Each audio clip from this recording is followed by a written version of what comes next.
UPSC nomenclature GOC का एक important part है और उतना ही इंटरेस्टेड है। आज के इस वीडियो लेक्चर में एकदम बेसिक से स्टार्टिंग से हम लोग देखेंगे यूपीएससी नॉमेनक्लेचर कैसे करते हैं। And trust me, after 20 minute you will prepare to write UPSC name of any haloalkane. So don't worry. मैंने देखा है ज़्यादातर स्टूडेंट को यह प्रॉब्लम होती है यूपीएससी नेमिंग कैसे स्टार्ट करें, कहाँ से स्टार्ट करें। सो डोंट वरी अबाउट इट। मैं कुछ छोटे छोटे टर्म को बता रहा हूँ जिसको बिल्कुल ध्यान में रखना है, एकदम उसको दिमाग में फिट कर लेना है। उसके बाद हम लोग यूपीएससी नेमिंग इजीली कर पाएंगे। यूपीएससी नॉमेनक्लेचर में छोटे छोटे टर्म में जो प्रयोग होते हैं वे क्या क्या हैं। तो पहला जो टर्म होता है उसको बोलते हैं सब्स्टिट्यूएंट। सब्स्टिट्यूएंट को हिंदी में बोलते हैं प्रतिस्थापी।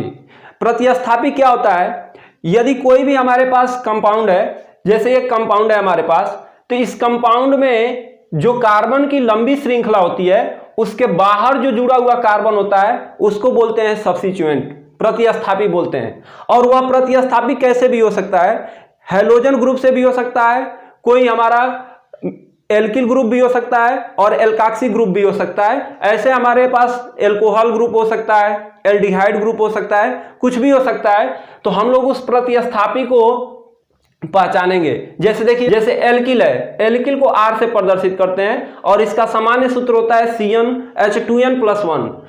अगर R को देखें, R को, तो R का जो सिंपलेस्ट कंपाउंड होता है वह होता है CH3। जैसे N के जगह पर 1 और 1 रखेंगे तो CH3 होगा, और जब वह प्रतिस्थापी के रूप में काम करेगा तो उसको मेथिल रीड करेंगे। ठीक है, फिर से अगर यहाँ पे 2 रख दे रहे हैं तो 2 रखने के बाद हो जाएगा C2H5, उसको रीड करेंगे एथिल। अगर 3 रख रहे हैं तो C3H7 होगा, उसको रीड करेंगे प्रोपिल। ऐसे हम कार्बन की संख्या बढ़ाते जाएंगे, हाइड्रोजन बढ़ते जाएगा और हम उसका नामकरण भी बदलते जाएंगे। फिर से होता है हैलोजन फैमिली के एलिमेंट। जैसे एक कार्बन, 4 कार्बन जो जुड़े हुए हैं, इसमें कहीं पे हम मान लीजिए फ्लोरीन जोड़ दिए। ठीक है, तो ये जो फ्लोरीन जुड़े हैं ये भी प्रतिस्थापी बोला जाएगा। तो प्रतिस्थापी के जगह पर क्या हो सकता है, कोई हैलोजन फैमिली का एलिमेंट हो सकता है जो ग्रुप 17 से लिया जाता है। और जब भी हैलोजन फैमिली के एलिमेंट जब जोड़े जाते हैं तो उसको रीड करने का तरीका होता है, जैसे फ्लोरीन जुड़ा है तो उसको रीड करेंगे फ्लोरो, क्लोरीन जुड़े हैं तो उसको रीड करेंगे क्लोरो, ब्रोमीन जुड़े हैं तो ब्रोमो, आयोडीन जुड़े हैं तो आयोडो पढ़ते हैं। ठीक है, तो इस तरह से हम लोग को रीड करने का तरीका भी मालूम होना चाहिए। बाय द वे, मान लीजिए यहाँ पे जो 4 कार्बन है इसमें किसी एक कार्बन से OR जुड़ गया है, इसको बोलते हैं एल्काक्सी ग्रुप। ठीक है, तो एल्काक्सी जो होता है, अब इसके जगह पर हो सकता है OCH3 हो जाए तो इसको बोलेंगे मेथाक्सी। अगर हो जाए OC2H5 उसको बोलेंगे एथाक्सी। तो ऐसे हम लोग क्या करते हैं, प्रतिस्थापी को रीड करते हैं। और दूसरा टर्म क्या होता है, वर्ड रूट। दूसरा टर्म क्या होता है, वर्ड रूट। तो वर्ड रूट सबको मालूम होना चाहिए, यूपीएससी का ये हर्ट है। अगर वर्ड रूट नहीं मालूम है तो आप लोग यूपीएससी नेमिंग नहीं कर पाएंगे। जैसे कार्बन है, फर्स्ट अगर यदि किसी प्रतिस्थापी में एक कार्बन है तो उसको बोलेंगे मेथ, रीड करेंगे क्या, मेथ। बाय द वे, मान लीजिए हमारे पास एक कंपाउंड है CH4, एक कार्बन है तो इसका नाम हो जाएगा मेथेन। अगर दे दिया जाए C2H6 तो इसका नाम हो जाएगा एथेन। तो हम लोग को करना क्या है कि कार्बन की संख्या को देखकर उसका रूट नेम लिखते हैं। यानी अगर हम पेरेंट चेन इस तरह से मान ले रहे हैं तो पेरेंट चेन में देखेंगे कि कितने कार्बन है, उस कार्बन के आधार पे हम लोग उसका नामकरण करेंगे। इसमें 4 कार्बन है तो उसको बोलेंगे ब्यूट, 5 कार्बन रहेगा तो पेंट, 6 कार्बन रहेगा तो हेक्स, 7 कार्बन रहेगा तो हेप्ट, 8 रहेगा तो आर्क, 9 रहेगा तो नॉन, 10 रहेगा तो डक, और 11 रहेगा तो अनडेक, 12 रहेगा तो डूडेक। ऐसे आगे बढ़ते रहते हैं। लेकिन हम लोग को क्या है कि यूपीएससी नॉमेनक्लेचर आज हम लोग बेसिक से स्टार्ट कर रहे हैं, तो हम चाहेंगे कि इस वीडियो को पूरा देखिए और वीडियो को देखने के बाद आपको ये एहसास होने लगेगा कि यूपीएससी नॉमेनक्लेचर कहाँ से स्टार्ट करें, कैसे हम नेमिंग करें। ठीक है, फिर से इसमें एक तीसरा टर्म होता है सफिक्स। जो सफिक्स होता है, सफिक्स के जगह पर सफिक्स जो होता है 2 डिग्री में होता है, एक 1 डिग्री होता है, एक 2 डिग्री होता है, 2 प्रकार का होता है। तो हम लोग अभी जनरली एकदम बेसिक से सीख रहे हैं तो केवल एल्केन के बारे में सीखेंगे, जहां पे carbon to carbon single bond होता है। जहां पे कार्बन टू कार्बन हमेशा सिंगल बॉन्ड हो तो उसके लास्ट में यानी उस कंपाउंड का नाम लिखते समय लास्ट में एन जोड़ देते हैं। अगर बीच में कहीं कार्बन टू कार्बन कहीं पे भी एक जगह डबल बॉन्ड आ गया तो उसके लास्ट में इन जोड़ेंगे। अगर कार्बन टू कार्बन कहीं पे ट्रिपल बॉन्ड आ गया तो वहां पे लास्ट में क्या जोड़ देंगे, आइन जोड़ देंगे। लेकिन आज हम लोग केवल हेलो एल्केन के बारे में पढ़ना है जहां पे कार्बन टू कार्बन केवल सिंगल बॉन्ड होता है और उसमें अलग अलग प्रतिस्थापी को जोड़कर हम लोग उसका नेमिंग करेंगे। ठीक है, तो चलिए कुछ एग्जाम्पल देखते हैं। उससे पहले ये जितना भी चीजें हैं सब्स्टिट्यूएंट, वर्ड रूट और सफिक्स, इस सभी चीजों को नोट कर लीजिए या स्क्रीनशॉट लीजिए। फिर से हम लोग एग्जाम्पल के द्वारा और एक एक करके नियम को आगे बढ़ाते हैं। करते क्या है कि सबसे पहले कोई भी आईपीएससी नोमेनक्लेचर करना होता है तो हम लोग सबसे पहले सब्स्टिट्यूएंट लिखते हैं और सब्स्टिट्यूएंट जो होता है उसका नंबर देख लेते हैं कि सब्स्टिट्यूएंट किस कार्बन से जुड़ा हुआ है, दूसरे कार्बन से जुड़ा है कि पहले कार्बन से जुड़ा है कि तीसरे कार्बन से जुड़ा हुआ है। फिर उसके बाद हम लोग क्या करते हैं, वर्ड रूट लिखते हैं कि जो पेरेंट चेन है उस पेरेंट चेन में कितने कार्बन है। अगर 5 कार्बन रहेगा तो वर्ड रूट के जगह पर पेंट का प्रयोग करेंगे, 6 कार्बन रहेगा तो हेक्स का प्रयोग करेंगे, 7 कार्बन रहेगा तो हेप्ट का प्रयोग करेंगे, जो वर्ड रूट इसके पहले हम बताए हैं। फिर से लास्ट में हम लोग देखेंगे कि कार्बन टू कार्बन जो सिंगल बॉन्ड है तो लास्ट में सफिक्स के जगह पर हम लोग एन जोड़ देंगे। सिंपल सा काम है, इसी तीनों चीजों को हम लोग को ध्यान में रखना है। बाकी जो आईपीएससी नेमिंग है हम लोग इजीली कर पाएंगे। जैसे कोई भी कंपाउंड का नाम लिखना है तो हम लोग सबसे पहले क्या करेंगे, सिलेक्ट पेरेंट चेन। मतलब कोई भी कंपाउंड है आईपीएससी नेमिंग करते समय हम लोग उसमें पेरेंट चेन को सिलेक्ट करेंगे और पेरेंट चेन वह होता है जिसमें कार्बन की संख्या ज्यादा हो। जैसे हम यहां पे लिख दें इस तरह से, कार्बन टू कार्बन ऐसे है तो हम बोले कि इसमें पेरेंट चेन सेलेक्ट कीजिए। तो पेरेंट चेन सेलेक्ट करने का तरीका क्या होता है, हम लोग क्या करेंगे, देखेंगे कि कार्बन टू कार्बन सबसे लंबी श्रृंखला कौन बन रहा है। तो एक श्रृंखला हमारे पास ये बन रहा है जिसमें 5 कार्बन है। दूसरा श्रृंखला एक और बन जा रहा है, हमारे पास एक ये वाला बन जा रहा है।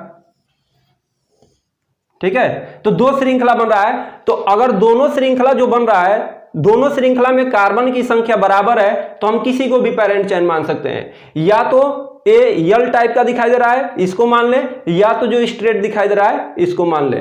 ठीक है, ऐसे भी हमारे बुक में ऐसे बना होता है। ठीक है, तो ऐसे जो बना होता है बुक में तो इसमें भी क्या होता है, हर एक कार्नर पर एक कार्बन होता है। ऐसे हर एक कार्नर पर एक कार्बन होता है। और यहां पर पेरेंट चेन हम लोग कैसे देखते हैं, तो देखिए यहां पे 1 2 3 4 5 6 7 8 यानी एक पेरेंट चेन हमारा ये हो सकता है। फिर से उसके बाद 1 2 3 4 5 6 मतलब 6 है तो कम है, इसका मतलब ये पेरेंट चेन नहीं है। इधर से गिन लीजिए 1 2 3 4 5, इस पे इधर से 5 है, इसका मतलब ये पेरेंट चेन नहीं है। मतलब जो सीधा वाला है वह क्या है, पेरेंट चेन।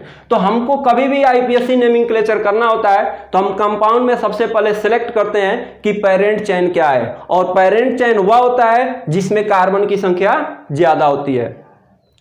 दूसरा क्या हम क्या करते हैं, पहले इसको नोट कीजिए फिर आगे देखते हैं। दूसरा काम क्या होता है कि जब भी पेरेंट चेन सेलेक्ट कर लेते हैं उसके बाद हम लोग नंबरिंग स्टार्ट करते हैं। और नंबरिंग उस साइड से करते हैं जिस साइड से ब्रांच पहले पड़ता है।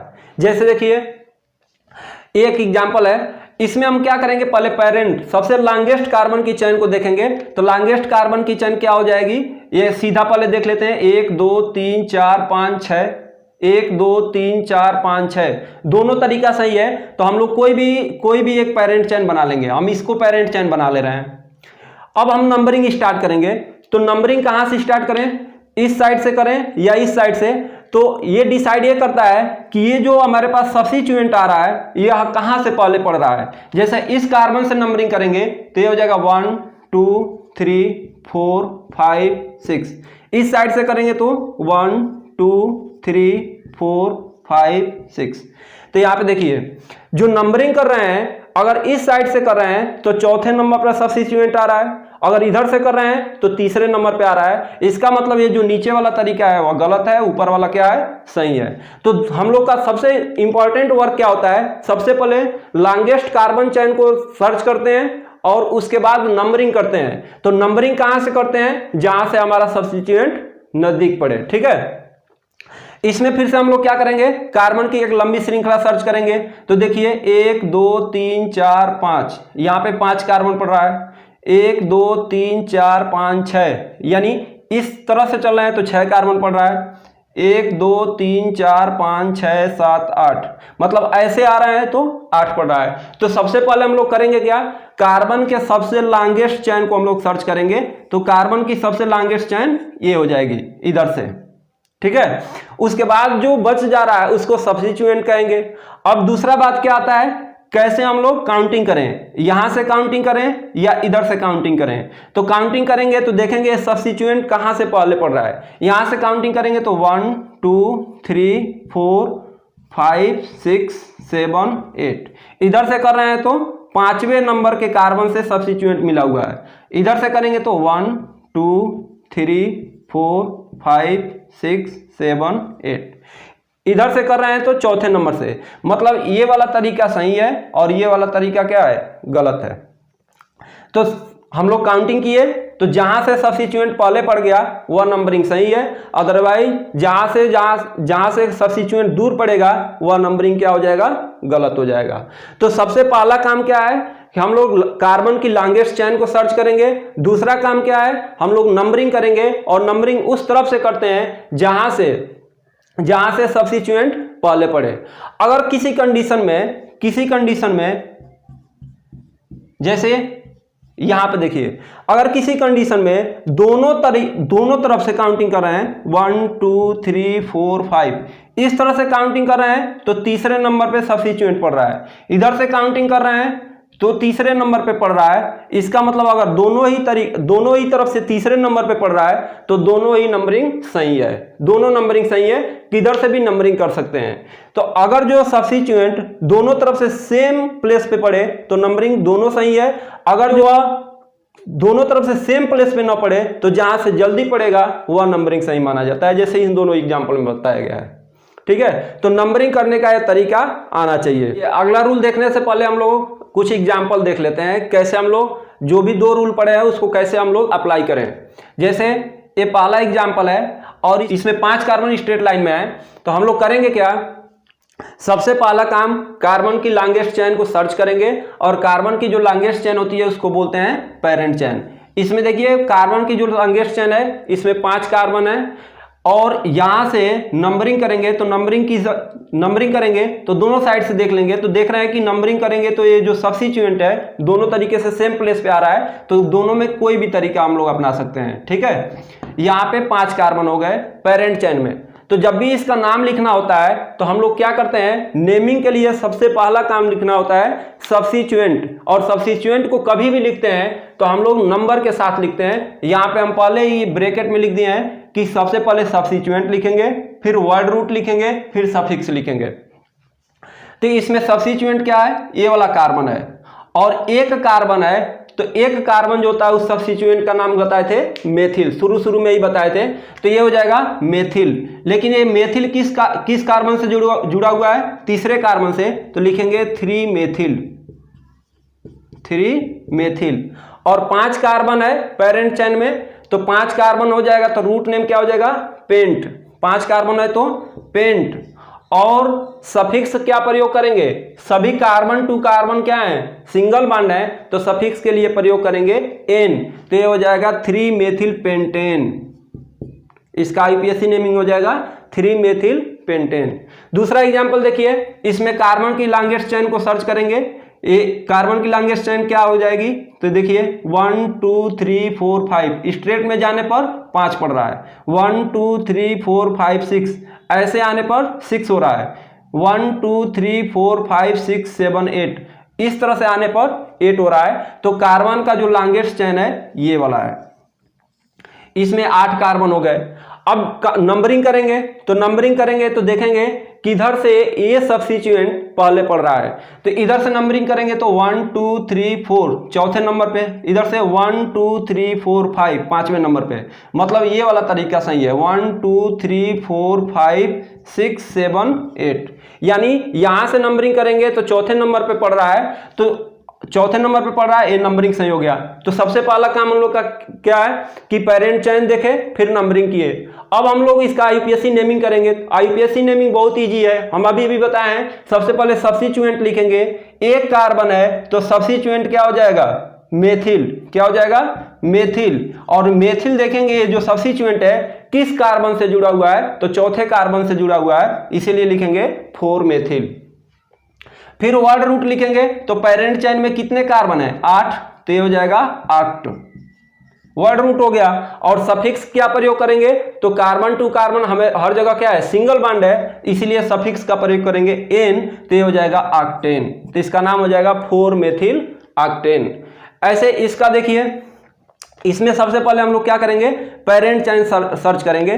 तो पेरेंट चेन सर्च करेंगे तो क्या हो जाएगा, यहाँ पे 1 2 3 4 5 6, सपोज कीजिए ऐसे पेरेंट सर्च किए तो 6, सीधा देख लीजिए ए 1 2 3 4 5 6, ऐसे देख रहे हैं तो भी 6 हो जा रहा है। तो यहाँ पे पेरेंट चेन जो होता है वह क्या होगा, कार्बन की जो लंबी श्रृंखला होगी, तो यहाँ पे पेरेंट चेन हो जाएगा 6 कार्बन का, ऐसे हो जाएगा। नंबरिंग स्टार्ट करेंगे, तो नंबरिंग जब भी स्टार्ट करेंगे तो देखेंगे किधर से जो सब्स्टिट्यूएंट है वो पहले पड़ रहा है, तो स्पष्ट दिखाई दे रहा है। यहां से नंबरिंग करेंगे 1 2 3 4 5 6। इसका आईयूपीएसी नेमिंग बहुत आसान है। सबसे पहले सब्स्टिट्यूएंट एक कार्बन है तो मेथिल, किस नंबर पे जुड़ा है, तो दूसरे नंबर पे जुड़ा है, तो लिखेंगे 2 मेथिल। और कितने कार्बन है, 6, तो वर्ड रूट का प्रयोग क्या करेंगे, 6 के लिए हेक्स, 6 के लिए क्या प्रयोग करेंगे, हेक्स। और कार्बन टू कार्बन हर जगह सिंगल बॉन्ड है, तो लास्ट में सफिक्स का क्या प्रयोग करेंगे, एन, तो हो जाएगा हेक्सेन। तो 2 मेथिल हेक्सेन इसका नाम हो जाएगा। ऐसे करेंगे। तो नेमिंग करते समय हम सबसे पहले क्या करेंगे, कार्बन की लॉन्गेस्ट चेन को देखेंगे। कार्बन की सबसे लॉन्गेस्ट चेन क्या हो जाएगी, 1 2 3 4 5 6 7, 1 2 3 4 5 6, 1 2 3 4 5 6 7, इसमें भी 7, ऐसे भी 7, तो दोनों सही है। तो कोई भी हम लोग क्या करेंगे, एक पेरेंट चेन बना लेंगे। नंबरिंग करेंगे, नंबरिंग उधर से करेंगे जहां से सब्स्टिट्यूएंट पहले पड़ता है, 1 2 3 4 5 6 7, यहां से तीसरे नंबर पे सब्स्टिट्यूएंट पड़ रहा है, और तीसरे नंबर पे जो सब्स्टिट्यूएंट पड़ रहा है उसमें 2 कार्बन है, और 2 कार्बन वाले सब्स्टिट्यूएंट का नाम क्या बताए थे, एथिल, तो ये हो जाएगा तीसरे नंबर पे है तो 3 एथिल। और 7 कार्बन है तो वर्ड रूट क्या होगा, हेप्ट। और carbon to carbon single bond है तो लास्ट में सफिक्स जोड़ देंगे एन, तो हो जाएगा 3 एथिल हेप्टेन। इस तरह से हम लोग किसी भी आईयूपीएसी नेमिंग, किसी भी कंपाउंड का आईयूपीएसी नेमिंग जो हैलो एल्केन से रिलेटेड है कर सकते हैं। और भी कुछ हम लोग एग्जाम्पल देखेंगे और एग्जाम्पल के बाद रूल देखेंगे। तो इतना पहले नोट कीजिए, फिर आगे हम लोग देखते हैं। देखिए अगला एग्जाम्पल को पहले देखेंगे, उसके बाद नियम को लिखेंगे। जैसे देखिए यहाँ पे हमारे पास 6 कार्बन है, 1 2 3 4 5 6, और इसमें 2 जगह हमारे पास सब्स्टिट्यूएंट जुड़े हुए हैं, एक जगह क्लोरीन एक जगह ब्रोमीन। तो हम बताए थे सब्स्टिट्यूएंट कैसे रीड करेंगे, तो रीड करने का तरीका क्या बताए थे, हम क्लोरो पढ़ेंगे, ब्रोमो पढ़ेंगे, आयोडो, ठीक है, ऐसे हम लोग रीड करते हैं। तो सबसे पहले हम लोग क्या करेंगे, कार्बन की जो सबसे लंबी श्रृंखला होती है उसको बोलते हैं पेरेंट चेन। ध्यान समझिएगा, कार्बन की जो लंबी श्रृंखला होती है उसी को पेरेंट चेन बोलते हैं, दूसरे को नहीं। तो यहाँ पे कार्बन की जो लंबी श्रृंखला है ये स्पष्ट दिखाई दे रही है, ये आपका पेरेंट चेन हो गया। दूसरा काम हम लोग का क्या है, दूसरा काम हम लोग का नंबरिंग है। तो नंबरिंग उधर से करते हैं जहां से ब्रांच पहले पड़ता है। जैसे यहाँ पे नंबरिंग जब भी करना होगा तो हमारा जो ब्रांच है, सब्स्टिट्यूएंट है, वह इधर से पहले पड़ रहा है, तो नंबरिंग करेंगे 1 2 3 4 5 6, ऐसे लिखते हैं। तो हम लोग लॉन्गेस्ट कार्बन की चेन ढूंढ लिए, दूसरा नंबरिंग कर लिए, तीसरा हम लोग का सीधा काम है आईयूपीएसी नेम लिखना। आईयूपीएसी नेम करते समय हम लोग को सबसे पहले सब्स्टिट्यूएंट लिखना होता है, फिर वर्ड रूट लिखना होता है, फिर सफिक्स लिखना होता है। तो बहुत सिंपल है। सब्स्टिट्यूएंट इसमें 2 है, एक ब्रोमीन है एक क्लोरीन है। तो सब्स्टिट्यूएंट कभी भी लिखते हैं तो उसको अल्फाबेटिकली लिखते हैं। जैसे ब्रोमीन है और क्लोरीन है तो अल्फाबेटिकल देखेंगे ABCD में कि ब्रोमीन B से स्टार्ट हो रहा है, क्लोरीन C से स्टार्ट हो रहा है। इसका मतलब ब्रोमीन का नाम पहले लिखेंगे, क्लोरीन का नाम बाद में लिखेंगे। तो फर्स्ट पोजीशन पे क्या जुड़ा हुआ है, ब्रोमीन, तो लिखेंगे 1 ब्रोमो, 1 ब्रोमो। हम लोग का काम क्या है, सबसे पहले सब्स्टिट्यूएंट लिखना है। तो सबसे पहले सब्स्टिट्यूएंट लिख लें, 2 सब्स्टिट्यूएंट है तो दोनों को पहले लिख दें। तो 1 ब्रोमो फर्स्ट पोजीशन पे ब्रोमो और 5th पोजीशन पे क्लोरो, तो ये हो जाएगा 5th यानी 5 क्लोरो। नाम क्या हो जाएगा, 1 ब्रोमो 5 क्लोरो। और वर्ड रूट इसमें कितने कार्बन है, 6 कार्बन है, तो वर्ड रूट क्या हो जाएगा, हेक्स। सफिक्स क्या प्रयोग करेंगे, तो carbon to carbon single bond आ रहा है तो एन, तो जब इसमें एन जोड़ेंगे तो हो जाएगा हेक्सेन। इसका नाम हो जाएगा 1 ब्रोमो 5 क्लोरो हेक्सेन। तो अगला रूल लिख दीजिएगा कि कभी भी सब्स्टिट्यूएंट का नाम अल्फाबेटिकली लिखते हैं, कभी भी सब्स्टिट्यूएंट का नाम अल्फाबेटिकली लिखते हैं। ब्रोमीन है बी से स्टार्ट है, क्लोरीन है सी से स्टार्ट है, इसलिए फर्स्ट ब्रोमो और फर्स्ट में ब्रोमो और सेकेंड में हम लोग क्या लिखे हैं, क्लोरो लिखे हैं। यहाँ पे देखिए, यहाँ पे तो दोनों तरफ से क्या हो रहा है, यहाँ पे कार्बन का सबसे पहले लॉन्गेस्ट चेन सर्च कर लीजिए, हो गया। नंबरिंग इधर से करें या इधर से करें, अब तो यहाँ पे दोनों ही तरफ से सब्स्टिट्यूएंट फर्स्ट पोजीशन पे पड़ रहा है। इधर से करेंगे तो फर्स्ट पोजीशन पे क्लोरीन, इधर से करेंगे तो फर्स्ट पोजीशन पे ब्रोमीन। तो जब दोनों का पोजीशन सेम हो, ठीक है, तो अल्फाबेटिकली देखते हैं। तो फिर से हम लोग देखेंगे, क्लोरीन सी से स्टार्ट होता है, ब्रोमीन बी से स्टार्ट होता है, तो नेमिंग हम लोग का हो जाएगा 1 2 3 4 5 6। इसका नाम क्या हो जाएगा, 1 ब्रोमो। इसका नाम क्या हो जाएगा, 1 bromo 6 chloro, 1 bromo 6 chloro, 6 chloro. और वर्ड रूट कितना है, 6 कार्बन है, तो 6 कार्बन के लिए क्या प्रयोग करेंगे, हेक्स। और carbon to carbon single bond है तो हो जाएगा हेक्सेन। फिर से यहां पे देखिए, यहां पे कार्बन की लॉन्गेस्ट चेन को सर्च करेंगे, 1 2 3 4 5, 1 2 3 4 5 दोनों ही सही है, तो हम लोग स्ट्रेट वाला ले रहे हैं, इसको पेरेंट चेन बना दे रहे हैं। नंबरिंग करेंगे, नंबरिंग उस तरफ से करते हैं जिस तरफ से हमारा जो सब्स्टिट्यूएंट है वो पहले आ जाए। जैसे इधर से करेंगे तो दूसरे नंबर पे, इधर से करेंगे तो दूसरे नंबर पे।